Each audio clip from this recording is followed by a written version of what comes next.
just would like your background, your perspective on this. We all would. And that is, the letter I'm referring to probably is the one by Oh, I know. Fabio. I just knew you were going to say that. Yeah. Yeah. But again, the point of this is just to understand the background of this. That's the goal here. Right. So let's just hear it again. He says, Len Suzio introduced me to politics after my father was murdered. When Len Suzio needed me, I heard from him every day. When I needed help, Suzio was nowhere. Dante was there for me. I had a bad situation with a gas station I worked at. The owner made me work 70 hours a week for only $150. This affected my personal life, causing me anxiety and pain. Suzio did nothing for me because it did not help him. Dante helped me and helped me make the problems at these gas stations public. This November, I hope we elect Dante. So I'm sure, I'm not doing this to be painful or anything else, Right. but I'd like, for the life of me, I don't understand what happened here, because I thought at one point he was like, you were so involved with this family, and I don't know the background, we don't, so if you could just share everything and anything you want to say, and it would really help to understand what's happened here. Okay. Well, some of what I have to say, I would rather be kept confidential, only because it involves very sensitive stuff with the family. When I talk to all I know, I can tell you this, the family does support me. I saw the widow, she told me she's voting for me. The brothers and sister are all still continue to support me, and they've told me they've appreciated what I've done for the family, even after I stepped out of public office. I maintain a close personal relationship with them. I see with them and speak to them frequently. I've offered them comfort in the sense of, trying to understand them. I helped them through the court proceedings when they were prosecuting Frankie Resto. I got them free legal representation with the former victim advocate, Michelle Cruz, who agreed to represent them for nothing, pro bono.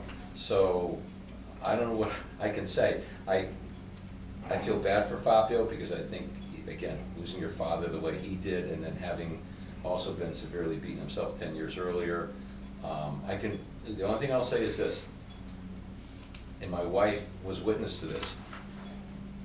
Fabio, like anybody, would go through mercurial moods. He was someone who suffered greatly, and he would call me depressed and angry at times about different things, and there were times I was really worried for his health and well-being, and I was talking to him late at night.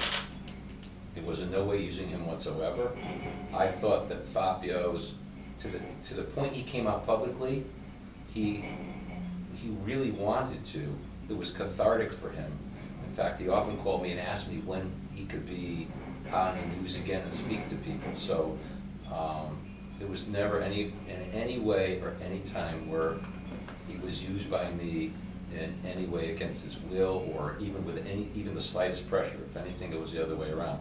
But again, I think very highly of Fabio and the family. I sympathize with them and what they've gone through, and I don't know what to say. I mean, it was a very quick turn. That helps very much. It's just that, again, I, having read the news all the way through and been part of it all the way through, thought you had this wonderful relationship, and you earned that. You earned it very much. So when I read the letter, my jaw dropped. I thought, what's happened here?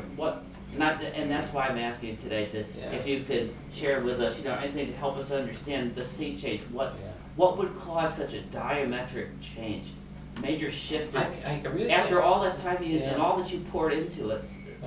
And again, I'm not looking for blame or anything. Just trying to simply understand what happened. Actually, on August 4th, he was at my house, and he dictated a letter to me where he said he thought of me as a second father. And 2 weeks later, this happens. And it has something to do with that employer situation you could see he refers to, right, where apparently Dante did something for him, but I don't know what it was. I mean, he called me and told me, and he said she took care of me. So I don't know what else to say. Okay. It's just that helps. Thank you.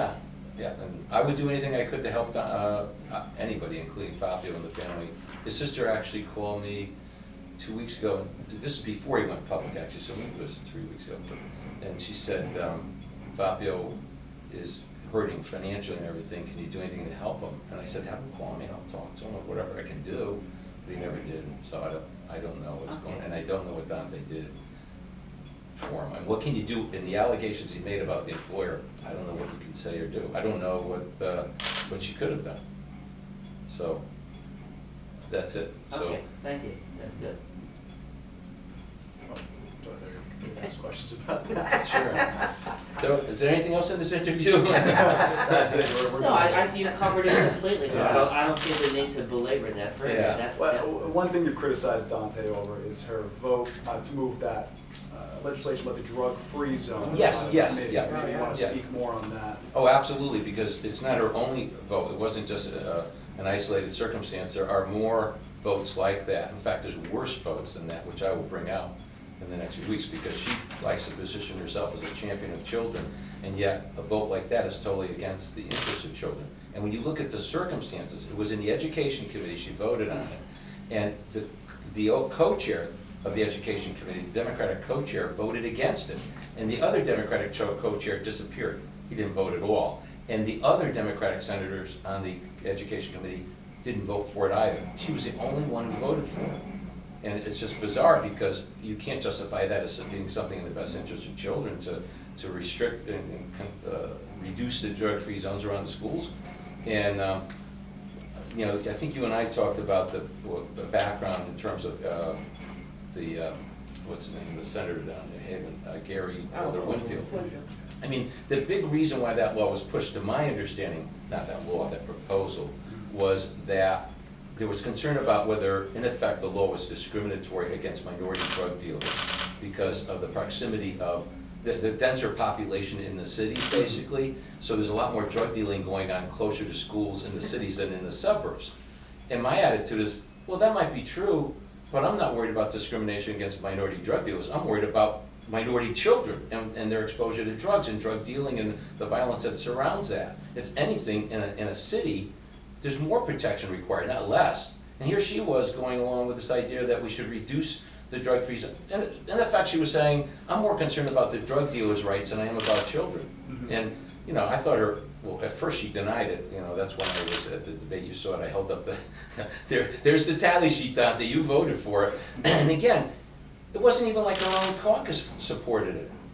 When the education co-chair, Senator Stillman, voted against it, I thought, what in the world is this woman thinking? Why in the world would she even vote? And you don't vote to further a bad idea. Sometimes you vote in a committee because you're going through a whole series of committees and you want to go from, I don't know, children to appropriations to whatever, and you think, okay, the idea looks good, I might have questions about its financial impact or whatever, so you'll vote to move it on to the next committee because it's past your purview. If you're responsible for children, then you're saying, this law is pretty good for children, but I gotta pass it on to the appropriations committee to see how it affects the budget or something. But that wasn't the case here. Her excuse is an out and out fraudulent statement of there's just no way she can justify that bill. It was either the drug dealers or the children, and she chose the drug dealers. And I'm gonna tell you, I'm gonna reveal something else in the next few days that's even more shocking than that.